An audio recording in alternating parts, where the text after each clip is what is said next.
Gloria a Dios, hermanos. Romanos capítulo 1, estamos en este caminar de estudio de esta epístola.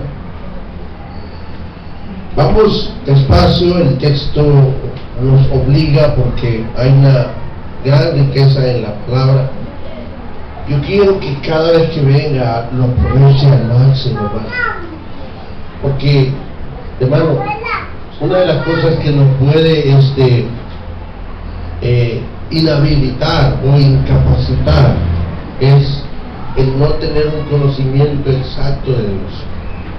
El libro de Romanos nos presenta tres temas principales, que son la salvación, la regeneración y la exaltación de Dios. Y bajo estos tres temas se enlaza el conocimiento de toda la epístola y va desarrollando el tema de la salvación, de la regeneración y la exaltación de Cristo. Y presenta problemas puntuales y reales, ¿verdad? Podemos ser salvos, pero no regenerados. Y ese es el conflicto que se tiene entre el creyente. Es salvo, pero no es regenerado. Porque la evidencia de la salvación es que está constantemente siendo regenerado. Alguien que no está siendo regenerado por el Espíritu Santo, pues su salvación está en un gran paréntesis. Cuando Dios termina o entra el proceso de la regeneración, comienza lo que es la exaltación. Comienza Dios a pelear nuestras batallas, comenzamos a ser transformados a imagen y semejanza de Él, y por sobre todo la faz de Cristo, la persona de Cristo se va viendo en nosotros, porque ese es el propósito, que Cristo sea formado en nosotros. Ese sería lo que es el tema de la exaltación. Vamos a desarrollar ahora el capítulo 19, versículo 19, capítulo 1, versículo 19, dice la palabra de Dios: porque lo que de Dios se conoce, les es, que dice, manifiesto, por Dios se lo manifestó. Padre, en esta noche, instrúyenos, habla a mi vida, habla a mi corazón. Queremos, Padre, dar evidencia de una salvación, pero no bajo el formato religioso, sino bajo la evidencia clara de que tú estás dentro de nosotros. Padre, enséñanos a caminar por la fe, a ver por la fe, a oír por la fe, a actuar por la fe, a hacer todo por la fe. Bendito sea, Padre. Gracias por este conocimiento que traes a nuestras vidas. Te adoramos, Padre, en Cristo Jesús. Amén y amén. Porque lo que de Dios se conoce, dice, claramente les es manifiesto, por Dios se lo manifestó. Aquí surge una pregunta bien interesante: ¿qué es la verdad? Y cuando no tenemos un concepto claro de lo que es la verdad, hermano, nos perdemos en ideas, en filosofías, y el concepto de nuestra idea de Dios, aún el concepto de nuestra idea de Dios no es según la palabra. Podemos decir que la verdad no solo es conocimiento o una doctrina. La verdad, de acuerdo a como lo menciona la palabra, es algo sólido, es una realidad, y hermano, Cristo, la principal realidad del universo, en todo el universo, es Dios. La realidad implica, hermano, que estoy experimentando, estoy teniendo un contacto diario con Dios. Y ese es el primer problema que tenemos que resolver en nuestra vida. Dios es real, Dios existe. Cuando hemos aclarado ese concepto, hermano, nuestra teología, nuestro conocimiento de Dios se viene abajo, porque entramos a una experiencia, entramos al terreno en la experiencia, entramos al terreno de la realidad. Y en este punto, hermano, no solo lo material es sólido y real, sino también lo espiritual. Nadie puede negar el mover de Dios cuando está sanando. Nadie puede negar el mover de Dios cuando está proveyendo, cuando está protegiendo. Todos hemos experimentado en alguna manera esa realidad y no la puede negar. Entonces, hay dos realidades en las que nos tenemos que mover. En el mundo material, donde mis sentidos trabajan, y en el mundo espiritual, donde mi fe actúa. No puedo desarrollar una más que otra, tienen que ir a la par, porque mi vida presente es el resultado de la obra en la eternidad, la obra de Cristo en la eternidad, y eso es contado como una realidad. Ahora, todo el mundo sabe que hay un Dios, y esa es una realidad. Todo el mundo sabe que hay un Dios. ¿Por qué? Porque esa verdad Dios la ha puesto en el corazón de la gente. No es algo que le enseñaron en la escuela, no es algo que mamá se lo dijo, es algo que a nuestras conciencias nos habla. Ahora, sin embargo, sabiendo esa realidad, sabiendo esa tremenda realidad, la gente rechaza la idea de Dios. Simplemente no les interesa la realidad de Dios en sus vidas, no les interesa. Sé que hay un Dios, pero hasta ahí no nos llega. Ese conocimiento que tiene de Dios, llévelo, amado, por favor, llévelo a la realidad de su vida. No es que Dios me va a acompañar en mis actividades, ¿verdad? No es que Dios va a estar presente en cada una de mis etapas de mi vida, no. Dios me está transformando en cada etapa de mi vida. Dios me está transformando en cada área de mi vida, que es muy diferente a un acompañamiento. No es que Dios va a aprobar lo que yo hago, no. Dios me va a llevar a la realidad de Él, donde sus planes, su vida misma está adentro de mí. Ese cambio de realidades nos va a afectar. Por eso dice la palabra, porque lo que de Dios se conoce. Pregunto, ¿qué conocemos de Dios? ¿Qué conocemos de Dios? ¿Qué idea tenemos de Dios? Porque yo hago mi propia realidad. Mire, todos vivimos en nuestro propio mundo. Y los digo, Dios vino a sacarnos de nuestro mundo. ¿Amén? Dios vino a sacarnos de nuestro pequeño mundo, donde yo soy mi rey, donde yo soy mi Diosito. Tengo que encarar una realidad. Como dijera Juan el Bautista, es necesario que Él crezca y que yo mengüe. Por eso la pregunta, ¿qué conocemos de Dios? ¿Cuánta influencia está haciendo Dios en mi vida? ¿Cuánto estoy aprendiendo o heredando de Dios? ¿Cuánto de mi experiencia ha muerto y cuánto he ganado de la experiencia de Dios? Nos han enseñado un evangelio que alimenta mi ego, que alimenta mi vida, que alimenta mi autoestima, que alimenta mi personalidad. Incluso nos dice, saca lo mejor que hay en ti, saca el campeón que hay en ti, cree en ti, y nos comienzan a dar puro positivismo.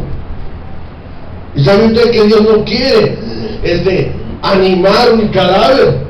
Dios quiere enterrar el cadáver. ¿Lo ven? Dios quiere darnos vida y una vida nueva. Esto implica, hermano, el que usted tenga una idea clara y exacta de Dios. Y la idea de Dios se la va a dar Dios mismo. El conocimiento exacto de Dios se lo va a dar Él mismo.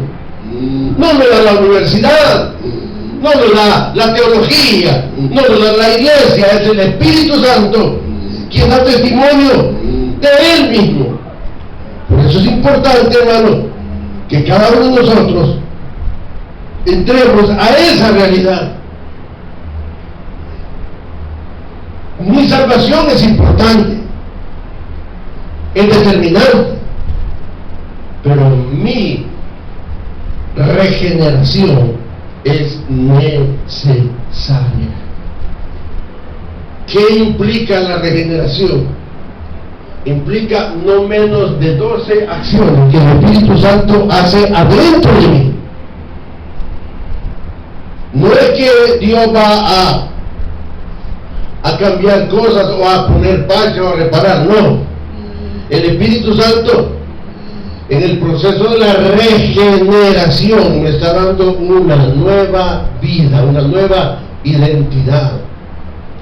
Y este proceso de regeneración comienza con tener una idea clara de quién es Dios. Cuando sabemos o descubrimos quién es Dios, hermano, nace en nosotros algo que se llama temor. Mire, hermano, ser salvo es bueno,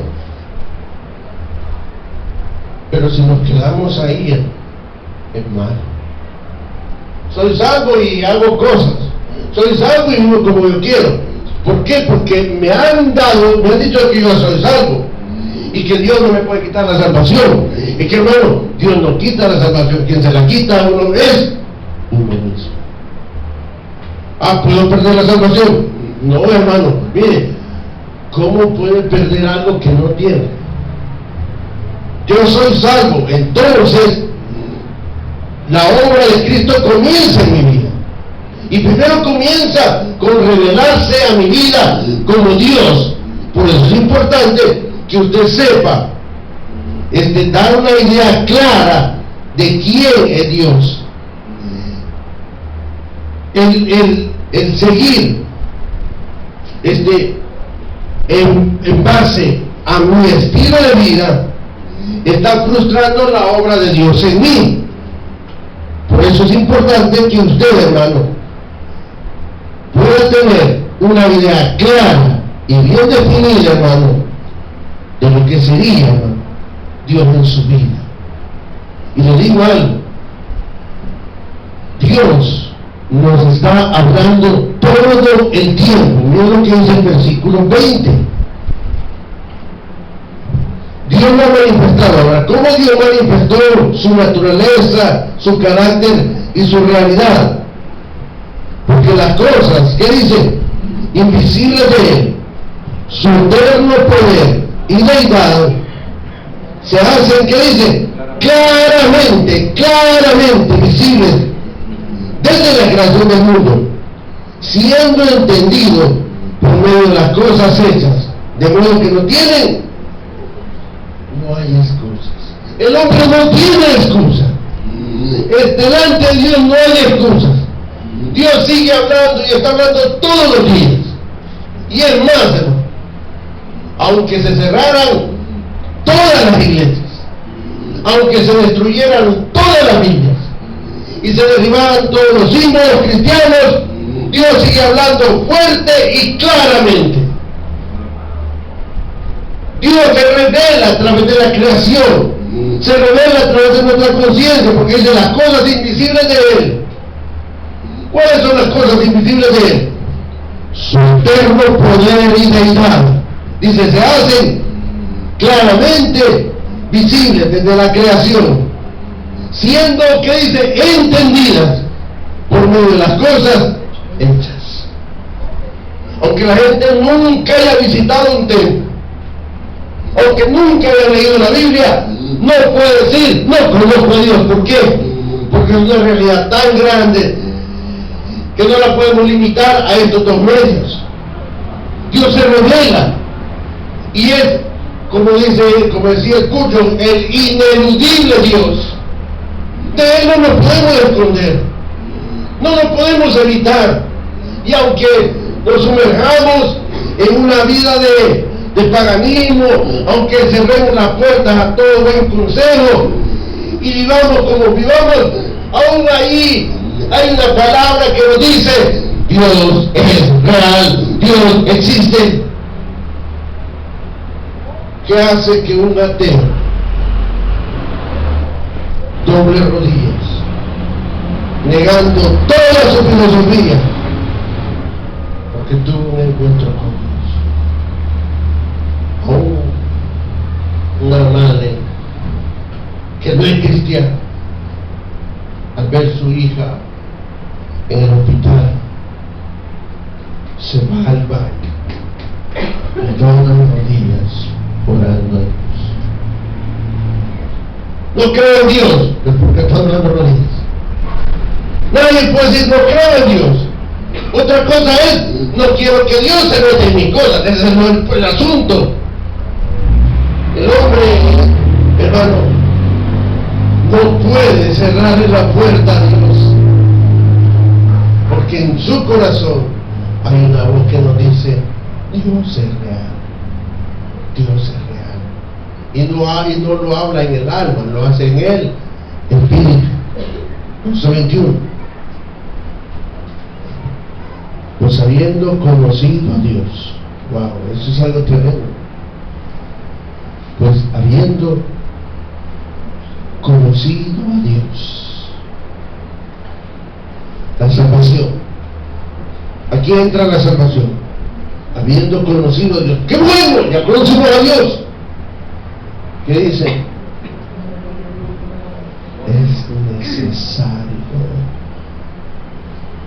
Es necesario glorificar a Dios.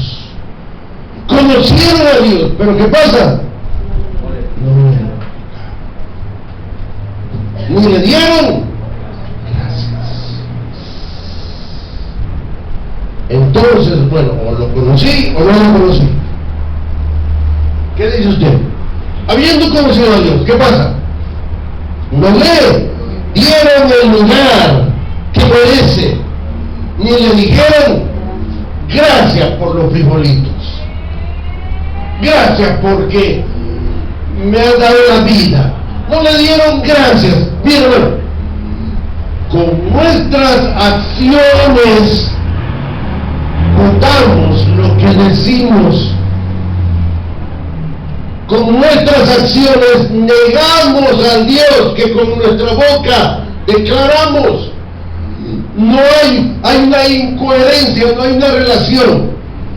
Pues habiendo conocido a Dios, no le glorificaron como a Dios, ni le dieron gracias, sino que se envanecieron, ¿qué dice? En su razonamiento, y su necio corazón que fue. Y empezaron a buscar a Dios según su razonamiento. Vea Deuteronomio, capítulo 4.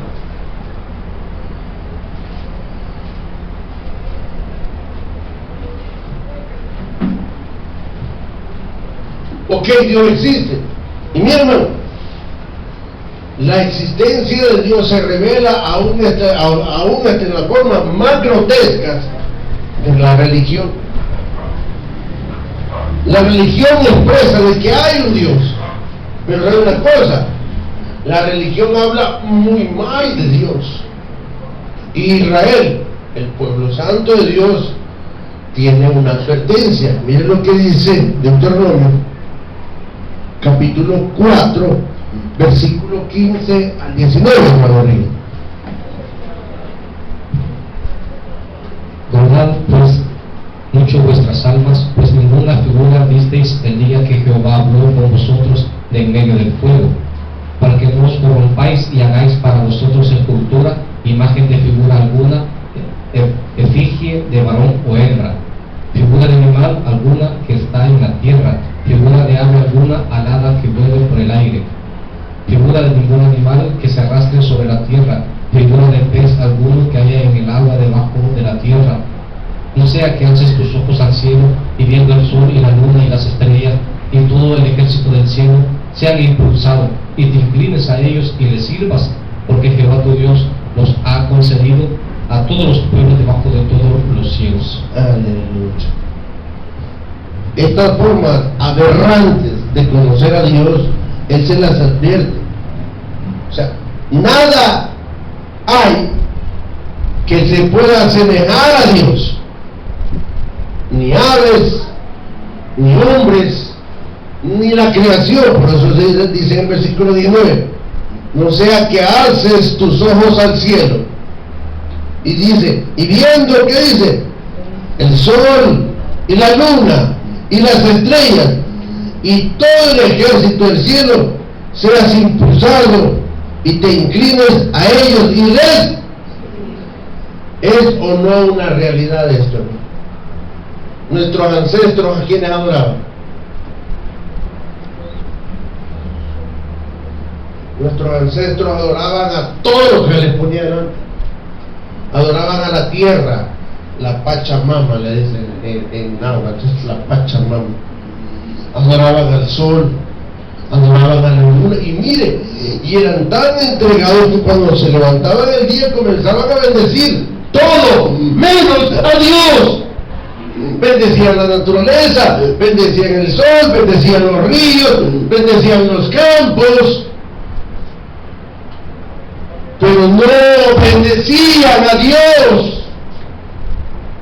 Y es algo, hermano, tremendo, que hasta en los días de hoy, hasta hoy, siendo tan, entre comillas, evolucionados y educados, seguimos adorando cosas que no son Dios.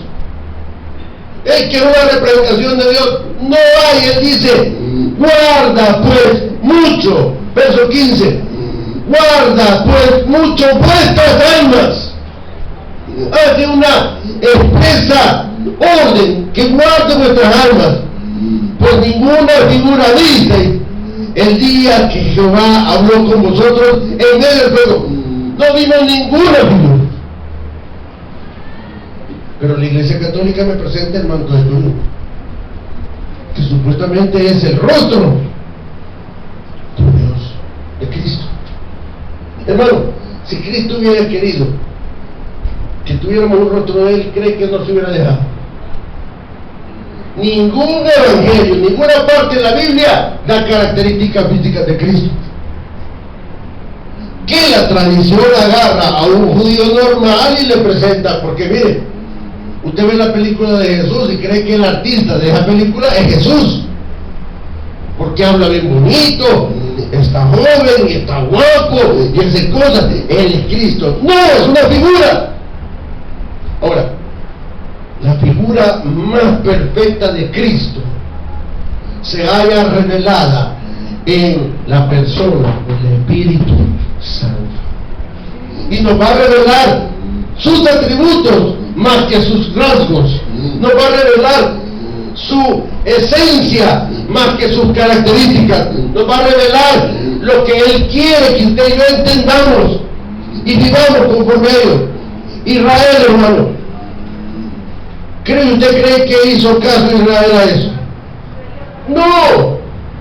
Y comenzaron a adorar todo. Adoraron a Moloch, a Milcón, a Dagón, a Astarot. Es más, adoraron incluso hasta la reina del cielo. Porque habla ahí, esa era una de las adoraciones más paganas que había. La adoración a la reina del cielo, que era Isis, y toma muchas figuras y comienza con la esposa de Nimrod, y comienza Israel a meterse en una pseudo adoración a Dios, en un paganismo. ¿Qué provocó eso, hermano? Que Dios se apartara. Porque muchas veces en nuestro caminar cristiano sentimos que como que la cosa va cuesta arriba, no nos funciona solo una idea de Dios, nos tiene que funcionar la presencia de Dios en nosotros. Cuando estamos conscientes de la realidad de Dios, nos detenemos en nuestras palabras. Cuando estamos conscientes de la presencia de Dios, nos detenemos en nuestros pensamientos, en nuestras acciones. Jehová está en su santo templo, que dice, calle delante de él todo el día. El estar conscientes de la presencia de Dios en nuestra vida nos ahorra muchos problemas, nos evita cometer grandes errores y produce en nosotros, como le dije, temor. Por eso Dios hace un serio llamado de atención a la iglesia en Roma. Dice, pues habiendo conocido a Dios, no le glorificaron como Dios. ¿Cuál es nuestra responsabilidad después de conocer a Dios? Glorificar. ¿Y qué es glorificar a Dios? Es rendirnos a Él. Si yo conozco a Dios y vivo como quiero, hermano, no conocemos a Dios. Estamos como Job. ¿Qué dice Job? De oídas te había oído. Así vivimos un evangelio de oídas, creyendo que Dios está de acuerdo, creyendo que Dios quiso decir esto. No, hermano. De ahí la necesidad de que usted esté pegado al texto. De ahí la necesidad de que usted viva la palabra, coma la palabra, entienda la palabra, que ella se revele a nuestras vidas. No es por gusto que yo insista que usted lea y lea la Biblia.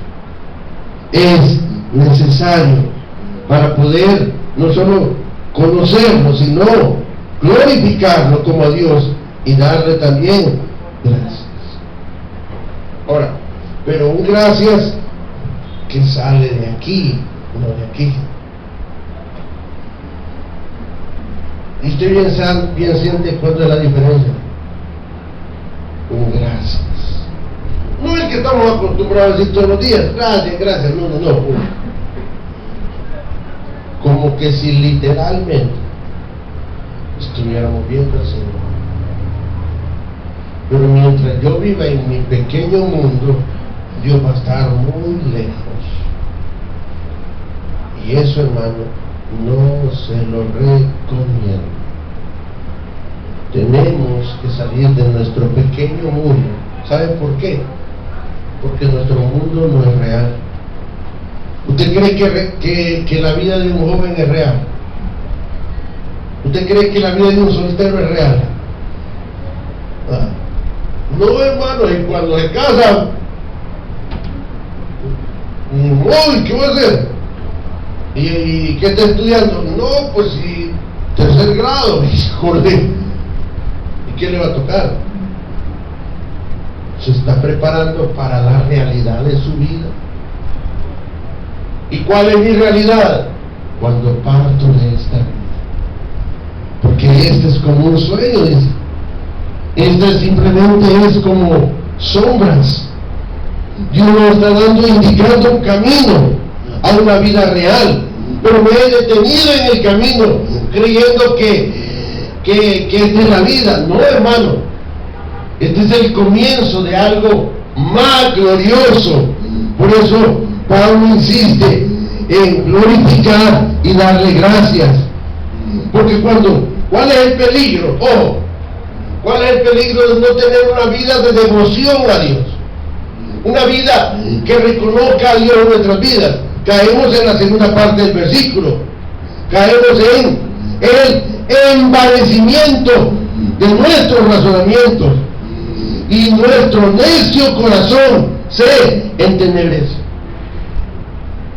Y está hablando con gente que conoce a Dios. ¿Puede alguien tener un conocimiento de Dios y estar envanecido en su razonamiento y su corazón entenebrecido? Sí. Incluso hasta por él. Por eso es bien importante, hermano, que revise lo que está oyendo. Porque hermano, todo lo que se le presenta es comida, pero no toda comida es nutritiva. Porque no es lo mismo un pedazo de pizza que una comida en la casa, que sea frijolito, arroz y un pedacito de pollo. Pero por lo general queremos lo que no es comida, lo que engorda. Pizza. Vivimos un evangelio basado en deseos, no en prioridades. Vivimos un evangelio donde ¿qué me vas a dar, Señor? No ¿qué te voy a dar, Señor? ¿Qué me pides? ¿Qué fue lo primero que Pablo le dijo al Señor después de que tuvo un encuentro con él? Señor, ¿qué quieres que haga? ¿Se ha levantado usted un día en la mañana y dice, Señor, ¿qué quieres que haga? Señor, bendíceme, acompáñame, ven, tengo un negocio, guárdame. Desde que nos levantamos como que somos sargentos, dándole órdenes. Señor, ven, Señor, guárdame. Señor, mis hijos van para la escuela, cuídalos. Señor, mi esposa queda en la casa, cuídala. Señor, voy para el trabajo, cuídame. Y el Señor, y que es lo primero. Como que no es como que le digamos, Señor, gracias por este día. ¿En qué te voy a servir? Cambia los papeles. Porque nos damos cuenta que a la larga ese evangelio de darle órdenes a Dios no funciona. No funciona. Porque mi corazón está vacío. Y yo hago mi propio evangelio. Por eso dice que el peligro de no glorificar a Dios y no darle gracias es que, dice, nuestro razonamiento se envanece. Ahora, ¿cómo llama a Dios en nuestro corazón? Necio. Miren, no hay cosa más necia en nosotros que nuestros sentimientos. Si es que los sentimientos son como niños malcriados, hermano. Usted no los puede controlar. Ay, es que yo lo siento. No, es que esto es real porque lo siento. Hermano, si basamos una relación con Dios a través de nuestros sentimientos, vamos a fracasar. Dios no es sentimientos, es una realidad. El problema de seguir insistiendo en vivir así nos lleva al versículo 22. ¿Qué dice el verso 22? Profesando ser sabios se hicieron necios. Híjole, wow. Hay una frase que dice, no hay peor ciego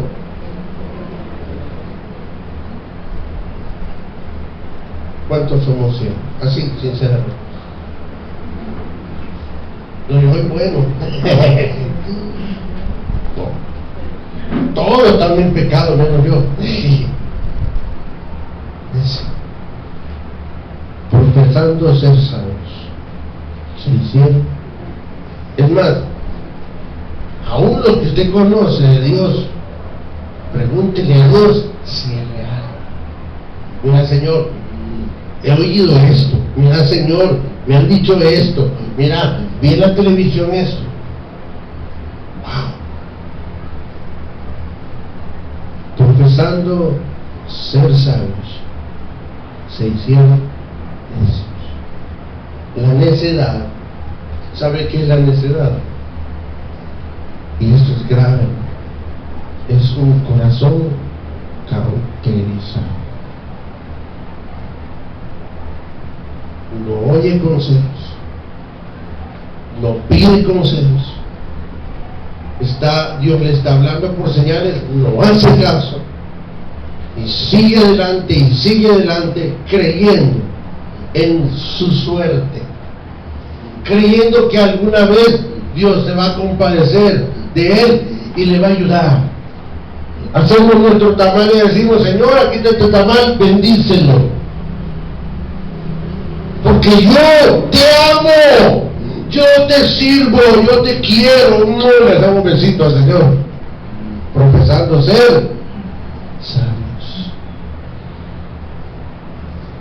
si esto no lo platicamos seriamente con nosotros, algo va a ocurrir. Creo que sería bueno que platiquemos con nuestra alma y dígale, mira, cambiamos. ¿Ven? Hable con su alma y dígale, cambiamos. Porque mi hermano, su espíritu quiere venir a la iglesia, pero el alma no. El alma anda buscando excusas. Ay, que estoy cansado. La que pone excusas es el alma. Mire, en su espíritu te quiere venir a la iglesia, en su espíritu te quiere leer la Biblia. Pero hermano, ¿qué deseo va a tener de leer la Biblia si el alma ha pasado 2 horas viendo televisión? Y antes de acostarte, ay, tengo que orar, y cuando da 3 versículos ha leído y ¡pum! ¿Qué ganas va a tener de leer la Biblia, hermano? Bueno, entonces, antes de ver televisión voy a leer. Hermano, hay cosas que no son negociables. ¿Cómo qué cosas, hermano? Su lectura bíblica no es negociable. Señor, voy a leer la Biblia, pero después voy a ver televisión. Su oración no es negociable. Su adoración a Dios tampoco es negociable. Y si usted no le cumple a Dios en esas cosas, estará obligado a Dios a cumplirme a mí. No está obligado. Cuando nos enfrentamos a la realidad, como un cáncer, ¿nos va a ayudar la televisión? Cuando nos enfrentamos a la realidad de un divorcio, ¿nos va a ayudar el shopping ver en Plaza Mundo? Gastamos nuestra vida en cosas, hermano, que no nos están preparando para cuando vengan los días malos. Y yo le digo, hermano, tenemos que estar preparados cuando vengan los días malos. ¿Y cuando vienen los días malos? Cuando cumple 5 años. ¿Cuándo vienen los días malos? Cuando cumple 12 años. ¿Cuándo vienen los días malos? Cuando cumplimos 21 años. ¿Cuándo vienen los días malos? Cuando cumplimos 35 años. ¿Cuándo vienen los días malos? Cuando cumplimos 50. ¿Cuándo vienen los días malos? Cuando estamos en la UCI. Si desde los 5 años no nos preparamos, hermano, cada año va a ser un día malo. Y esto, hermano, es lo que están diciendo así, profesando ser sanos. La vez pasada se visitó a una hermana que está enferma, está muy mal. Y ella le dice, no, porque yo tengo fe. Está bien fregada. Y de entrar ese yo tengo fe, como siempre no le diga nada. Hermano, entiende. Una cosa es tener fe y otra cosa es tener fe en Jesús. Ay, yo tengo fe. No le sirve, hermano. Usted tiene que tener fe en Jesús. Y eso hace una gran diferencia. Eso hace, hermano, que realmente seamos sabios. Ahora, ¿qué pasa si yo persevero en la conversación del versículo 2? Llego a algo más terrible, verso 24. Léalo. Por lo cual también Dios los entregó a la inmundicia en las concupiscencias de sus corazones, de modo que deshonraron entre sí sus propios cuerpos.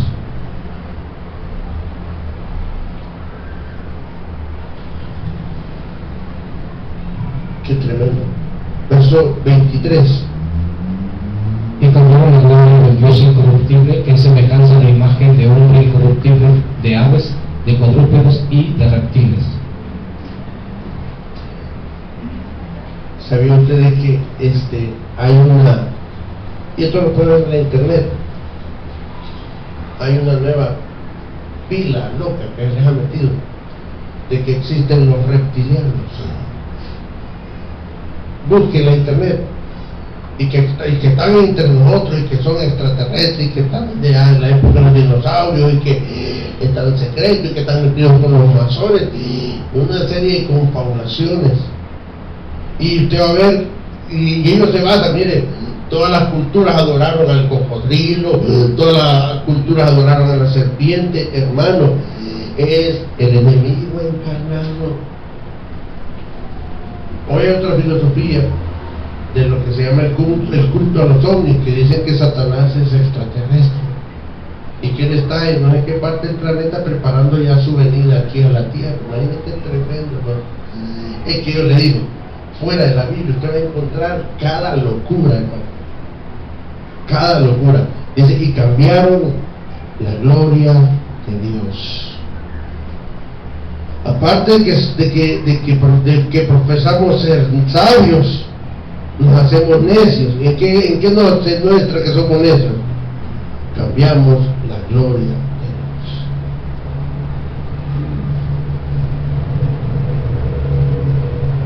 Un joven se involucra sexualmente con su novia, cambian la gloria de Dios. Un hombre deja a su esposa por una amante, cambiaron la gloria de Dios. Cambiaron la gloria de Dios. Qué terrible. Todos los días el hombre cambia la gloria de Dios por la gloria de esta tierra.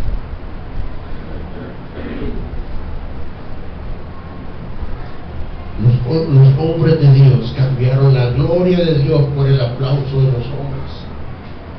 Nos gusta el jet set, ¿verdad? Nos gustan los hoteles, nos gustan las comidas, nos gusta salir en la televisión. Cambiaron la gloria de Dios. Dios no está interesado en una iglesia grande. A Dios no le interesa una iglesia de 10,000 miembros. A mí sí, a Dios no le interesa. A Dios le interesa saber cuántos de esos 10,000 miembros están orando. ¿Cuántos de esos 10,000 están caminando conforme a la verdad? Porque la revelación de Dios no se basa en las masas, se basa en vidas transformadas. Pero mi hermano, algún día va a cambiar, por lo menos está en la iglesia, algún día va a cambiar. No es reformatorio, hermano. Mi hermano, mejor que esté en la iglesia tocando rock que estar en el mundo.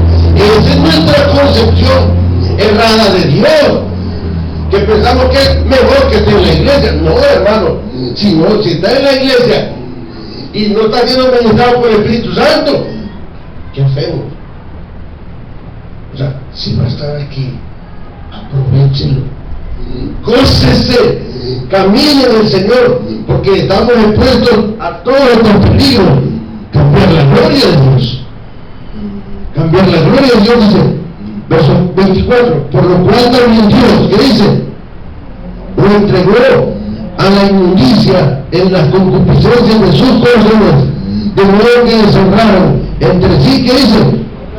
Sus propios cuerpos, ya que cambiaron la verdad de Dios por la mentira, honrando y dando culto a las criaturas antes que al Creador, el cual es bendito por los siglos. Amén. Y cuando dice las criaturas, estamos hablando hasta del ser humano. Se llega al punto de endiosar a los hombres. Si no ve a José Luis Miranda, hoy que está muerto, está más vivo que antes. Porque literalmente, y mire qué poder tenía ese hombre, que hizo que la gente se tatuara el 666. Mire qué poder de convencimiento tenía ese hombre. Y él estaba en Miami, la gente allá en el Perú tatuándose, aquí en El Salvador tatuándose, que por cierto ya se cerró la iglesia, no sé qué se ha hecho, a ver qué hicieron. Pero como le digo, ¿cómo se puede mover la fascinación y el interés de los sentidos cuando no estamos bien parados en Jesucristo? Una de las cosas que usted necesita aprender y desarrollar es a fundamentarse en Jesucristo, a decir como el apóstol Pablo, yo sé en quién he creído. Y este fundamento es el producto de tener una seria y franca búsqueda de Dios en su palabra, de tener una vida de devoción, forjando en nosotros el carácter de Cristo, diciéndole al Señor todos los días, te necesito. Yo creo que esa es la mejor oración que necesitamos. Decirle, Señor, te necesito. Tengo miedo salir, guárdame. Señor, tengo miedo, guárdame. Vivir al amparo y al abrigo del Altísimo. Y aunque ande en el valle de sombra de muerte, ¿qué dice? No temeré. Tu vara y tu callado estarán. La presencia de Dios está a nuestra disposición. Solo es necesario que nos entreguemos y le pidamos al Señor de su presencia.